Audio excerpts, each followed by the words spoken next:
दोस्तों, आज मैं आपको बसंत पंचमी की कहानी सुनाने जा रही हूँ कि इस दिन बच्चे माता सरस्वती की पूजा क्यों करते हैं। सृष्टि के रचयिता ब्रह्मा ने जब इस संसार और उससे जुड़ी अन्य सभी चीज़ों की रचना करने का निर्णय लिया तो परिस्थितियाँ उपयुक्त नहीं थीं, क्योंकि उथल पुथल अपने चरम पर थी। वे अपना काम स्थिरता से नहीं कर पा रहे थे और निराश होकर उन्होंने दो चीज़ों की कामना की, शांति और एक जानकार सहयोगी की, जो उनकी सहायता कर सके और एक सच्चा साथी बन सके। ऐसे कार्य के लिए उन्हें ऐसा सहयोगी चाहिए था जो बुद्धिमान हो, शांति, विवेक, कला एवं संस्कृति के विषय पर पूरी जानकारी के साथ ही जिह्वा और मन पर अच्छा नियंत्रण रखता हो।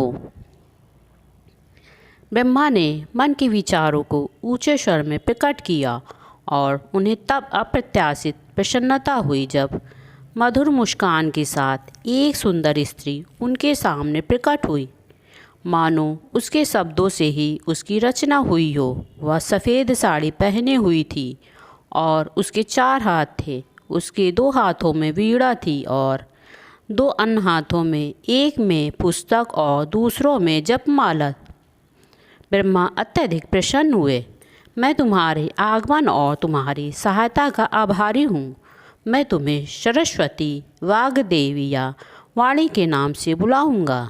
उन्होंने कहा, तुम ज्ञान और संवाद की स्वामिनी हो और ये नाम उन गुणों को बताते हैं। मेरी सारी सृष्टि ज्ञान, विवेक, कला और वाणी की देवी के रूप में तुम्हारी पूजा करेंगे। ब्रह्मा और सरस्वती ने अपने धाम सत्यलोक, जिसे ब्रह्मालोक भी कहा जाता है, वहाँ साथ मिलकर काम करना आरंभ किया। समय बीतता गया और जल्दी ही देवों एवं असुरों के बीच युद्ध छिड़ गया। दोनों के बीच अक्सर युद्ध होने लगा। अनेक पराजयों के बाद असुरों को यह समझ आ गया कि अधिकांश लड़ाइयों में देवों की जीत का कारण ज्ञान की पुस्तक है, जो सरस्वती के पास है और जिसे ब्रह्मा ने उन्हें दिया था। एक दिन जब सत्यलोक में देवी सरस्वती वीणा वादन में लीन थी, तब असुरों ने उनसे ज्ञान की पुस्तक चुरा ली और भागकर धरती पर चले गए। सरस्वती को जब इस चोरी का पता चला तो अपनी शक्ति के प्रयोग से उन्होंने असुरों का पता लगाया और उनका पीछा किया। धरती पर पहुंचने के बाद सरस्वती को यह अनुभव हुआ कि अन्य देवियों की भांति वे योद्धा नहीं हैं और उनके पास कोई अस्त्र भी नहीं है। इसलिए ज्ञान और शिक्षा की देवी ने अपनी विशिष्टता का प्रयोग करने का निर्णय लिया। वे इस निष्कर्ष पर पहुंची कि असुरों को पकड़ने के लिए उपनती नदी का रूप लेकर उसमें उन्हें डुबो देना ही सबसे अच्छा उपाय रहेगा। एक शक्तिशाली नदी का रूप लेने के बाद वे तेजी से असुरों की दिशा में बहने लगी। नदी का पानी जब उनके समीप आ गया, तब असुरों को लगा कि यदि उन्होंने अपनी गति तेज नहीं की तो वो डूब जाएंगे। इस कारण उन्होंने उस पुस्तक को नदी के किनारे रखा और जितनी तेज गति से भाग सकते थे भागने लगे। पुस्तक को फिर से पाकर सरस्वती प्रसन्न हुई और उन्होंने असुरों का पीछा नहीं किया। सरस्वती जब सत्यलोक लौटने की तैयारी कर रही थी, तभी उस क्षेत्र के ज्ञानी ऋषि मुनियों और को अपनी यौगिक शक्तियों से सरस्वती जी और उस प्रसिद्ध पुस्तक की उपस्थिति की सूचना मिली।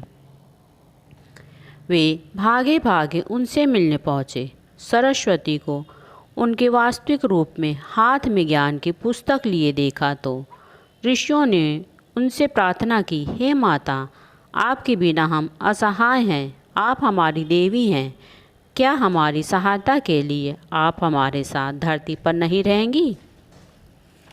सरस्वती रहस्यमय ढंग से मुस्कुराने लगी। मुझे ब्रह्मा जी के पास जाना होगा और उनके कार्य में उनकी सहायता करनी होगी, किंतु आप सबकी सच्ची प्रार्थना को सुनकर मैं अपनी शक्ति के एक अंश को अपने नाम की एक नदी के रूप में बहने दूंगी। यही नदी प्रयाग में देवी यमुना व गंगा के साथ मिल जाएंगी और संगम के उस स्थान पर जहाँ हम तीनों मिलेंगे उसे प्रयागराज के नाम से जाना जाएगा। उसके बाद मेरी पहचान समाप्त हो जाएगी और मेरा जल गंगा के साथ मिल जाएगा। यह कहकर वे विलीन हो गई और इस प्रकार सरस्वती नदी धरती पर बहने लगी। उन्हें गुप्तगामिनी भी कहा जाता है क्योंकि ऐसी मान्यता है कि कुछ स्थानों पर वे धरती के नीचे भी बहती हैं। कश्यप ऋषि के पुत्र अंधक बहुत बड़े और शक्तिशाली असुर बन गए। स्वर्ग में एक दिन देवराज इंद्र की वाटिका में उन्हें दिव्य परिजात के पुष्पों को देखने का अवसर मिला। पुष्पों की सुंदरता को देखकर अंधक के मन में उस वृक्ष को स्वर्ग से चुरा लेने की इच्छा जगी और उन्होंने परिजात वृक्ष के लिए इंद्र का पीछा करना शुरू कर दिया। इस तनाव को सहने में असमर्थ इंद्र ने मार्गदर्शन के लिए त्रिदेव की शरण ली। त्रिदेवों ने एक दूसरे की तरफ देखा और उनमें 3 रंगों की ऊर्जा उत्सर्जित हुई। ब्रह्मा ने सफ़ेद सरस्वती का अंश, विष्णु के लाल लक्ष्मी का अंश और शिव से काला काली का अंश जो पार्वती का रूप है।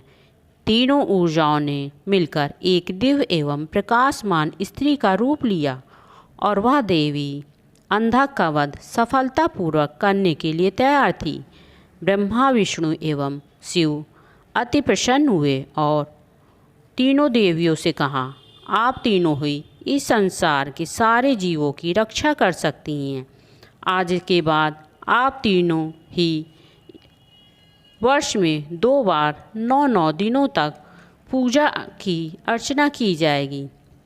एक बार शारदीय नवरात्र की अवधि में जो सर्दियों में होगा और दूसरा बसंत में जो चैत्र नवरात्र के नाम से जाना जाएगा।